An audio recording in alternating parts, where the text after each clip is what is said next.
Praise the lord. ఈరోజు దేవుని వాక్యము అపోస్తులైన పౌలు కొరింథీయులకు రాసిన 2వ పత్రిక 6వ అధ్యాయము 18వ వచనము. మరియు నేను మిమ్మును చేర్చుకొందును, మీకు తండ్రినై ఉందును, మీరు నాకు కుమారులను కుమార్తెలునై ఉందురని సర్వశక్తిగల ప్రభువు చెప్పుచున్నాడు. హల్లెలూయా, ఆమేన్. సర్వశక్తిగల ప్రభువు అంటే ఈ సర్వ సృష్టిని సృష్టించినటువంటి శక్తిమంతుడైనటువంటి దేవుడు ఈరోజు మనల్ని ఒక మాటతో పిలుస్తున్నాడండి. అదే కుమారులు కుమార్తెలు అని. హల్లెలూయా. అంటే మీరు నా వారసత్వము అని దేవుడు చెప్తున్నాడండి. ఆయన మనకు తండ్రి, మనము ఆయన పిల్లలము అని. ఎవరి పిల్లలమండి? ఈ సర్వ సృష్టికర్త యొక్క పిల్లలము. ఎంత గొప్ప ధన్యత కదా. ఈ వచనము మనము చూసుకుంటే ఇది పాత నిబంధనలో సొలొమోనుతో చెప్పినటువంటి, సొలొమోనుకి ఇచ్చినటువంటి వాగ్దానం ఇది.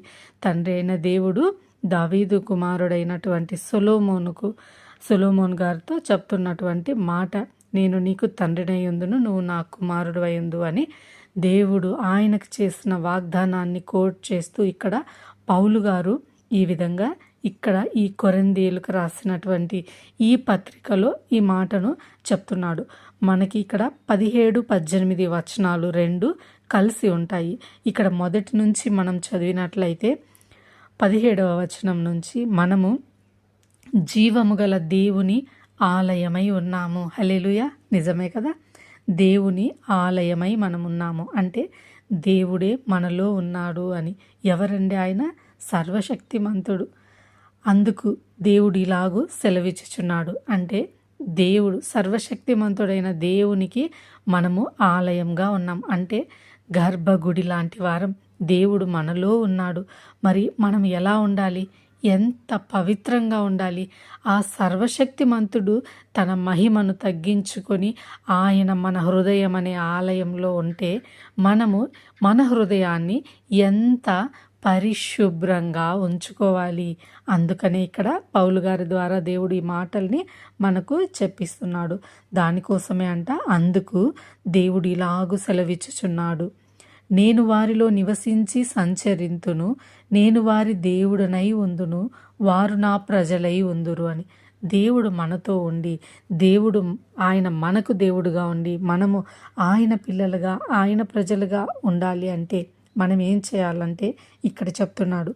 కావున మీరు వారి మధ్య నుండి బయలువెడలి ప్రత్యేకముగా ఉండుడి, అపవిత్రమైన దానిని ముట్టకుడని ప్రభువు చెప్పుచున్నాడు. హల్లెలూయా. ఈ మాటల్ని ఆ యొక్క దుర్మార్గపు పనులు, చేయరాని హేయమైనటువంటి పనులు చేస్తున్న ఆ మనుషులలో మీరుండకుండా, అంటే ఈరోజు మనకు అర్థం కావాలంటే లోకానుసారమైనటువంటి జీవితాన్ని మనము అనుభవించకుండా, లోకాశలలో మనము పడిపోకుండా ప్రత్యేకింపబడి దేవుడు మనల్ని తన వారసత్వానికి పిలుస్తున్నాడండి. అలా మనము ఉండాలి అంటే, మన హృదయంలో దేవుడు కొలువై ఉండాలి అంటే మనము ఎంతో పరిశుద్ధంగా ఉండాలి అని దేవుని వాక్యం మనకు చెప్తోంది. ఇక్కడ మరియు నేను మిమ్మల్ని చేర్చుకొందునని. ఎప్పుడైతే మనము దేవునికి ఇష్టమైన విధముగా మన ప్రవర్తన, మాట తీరు, మన యొక్క ఆలోచనలు అవన్నీ సరైన విధముగా ఉంటే దేవుడు అప్పుడు మిమ్మల్ని నేను చేర్చుకుంటాను, మీరు నాకు పిల్లలై ఉంటారు, మీరు నాకు కుమార్తెలను కుమారులై ఉంటారు, నేను మీకు తండ్రిగా ఉంటాను అని దేవుని గొప్ప వాక్యం సెలవిస్తుంది అండి. సర్వశక్తిమంతుడు ఎల్ షడాయ్ మన దేవుడు.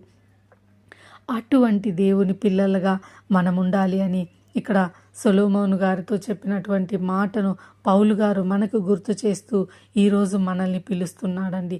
దేవుని ప్రేమను మనం పొందుకోవడానికి సమూయేలు 2వ గ్రంథము 7వ అధ్యాయం 14వ వచనంలో మనం ఈ మాటల్ని చదవచ్చు.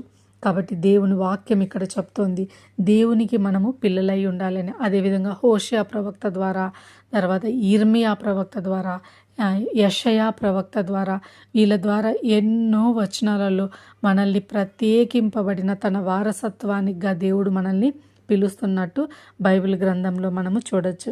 అదేవిధంగా ఇక్కడ పౌలు గారు యొక్క రోమీయులకు రాసినటువంటి ఇంకొక పత్రిక కూడా మనకి రోమా పత్రిక 8వ అధ్యాయము 14-16 వచనంలో కూడా ఈ యొక్క వాక్యం యొక్క అర్థమే అక్కడ వస్తుంది. అంటే మనకి అక్కడ దత్తపుత్ర ఆత్మను దేవుడు మన కొరకు అనుగ్రహించాడు. కాబట్టి మనము ఎవరమంటే ఆయన ఆత్మ ద్వారా నడిపింపబడిన వారమై ఆయన కుమారులై మనం ఉంటామండి. హల్లెలూయా. మనం ఆయనని అబ్బా తండ్రి అని పిలుస్తాము. ఎవరిని పిలుస్తామండి? ఎవరిని పడితే వాళ్ళని పిలవం కదా. మన కన్న తండ్రిని మాత్రమే నాన్న అని పిలుస్తాం. అదే ఇక్కడ దేవుడు చెప్తున్నాడు.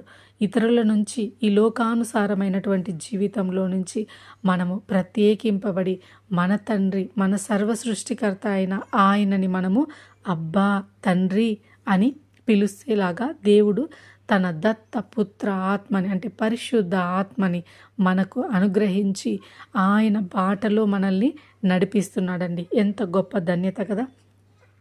అదేవిధంగా ప్రకటన గ్రంథము 21వ అధ్యాయం 7వ వచనంలో కూడా దేవుని వాక్యం ఇలా చెప్తోంది.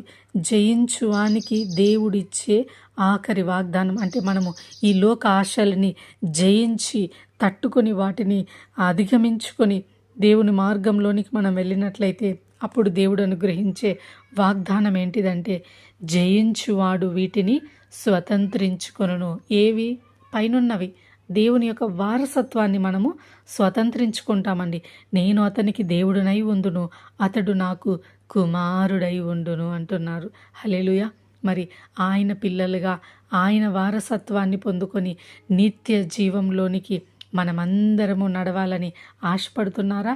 అయితే దేవుని యందు భయభక్తులు కలిగి లోకానుసారమైనటువంటి జీవితంలో నుంచి విడుదల పొందుకొని సర్వశక్తుడైన దేవునికి పిల్లలుగా ఉండాలని ఆశపడుతున్నాను. పరిశుద్ధాత్మ దేవుడు మనల్ని ఆ రీతిగా నడిపించాలని కోరుకుంటూ దేవుడి కొద్ది మాటలు దీవించి మనల్ని ఆశీర్వదించి సమాధానముతో నింపునుగాక. ఆమెన్. చిన్న ప్రార్థన చేసుకుందాం. అయ్యా పరిశుద్ధుడా, మా సర్వ సృష్టికర్తవైన తండ్రి, మీకు వందనాలు, స్తోత్రం నాయనా. ఈ ఉదయకాల సమయంలో మీరిచ్చినటువంటి గొప్ప వాగ్దానాన్ని బట్టి మీకు వందనాలయ్యా. అబ్బా తండ్రి అని మొర్ర పెట్టుకునే కృపను మాకు అనుగ్రహించారు. మీ వారసత్వాన్ని మాకు అనుగ్రహించారు. తండ్రి దేవా మీకు వందనాలు. మా హృదయంలో మీరు కొలువై ఉన్నానని చెప్పారు. అయ్యా మీకు వందనాలు తండ్రి. ఎంత గొప్ప ధన్యత ఇచ్చారు ప్రభా. ఇదిగో పౌలు గారి ద్వారా ఆ లోకానుసారమైన బిడ్డలకు వేరుగా ఉండమని మీ వాక్యం ద్వారా వారితో మాట్లాడారు. ఈ దినం ఇదిగో ప్రభా మాతో మాట్లాడి లోకానుసారమైనటువంటి ఆలోచనలతో ఆశలతో మేము ఒకవేళ బ్రతుకుతూ ఉన్నట్లయితే అటువంటి మమ్మల్ని అందరినీ ప్రభా హెచ్చరించి మీ జీవ మార్గం వైపుకు మేము నడవడానికి మిమ్మల్ని మేము ఆధారముగా చేసుకొని మీ మీద నమ్మకము విశ్వాసముతో మీ వారసత్వాన్ని పొందుకునే ఒక కృపలోనికి మమ్మల్ని నడిపించమని మీ ఆత్మ, మీ దత్తపుత్ర ఆత్మ ద్వారా మమ్మల్ని మీ రాజ్యంలోనికి నడిపించుకోమని ఈ చిన్న ప్రార్థన నజరేయుడైన యేసుక్రీస్తు నామములో అడిగి వేడుకుంటున్నాం తండ్రి. ఆమేన్.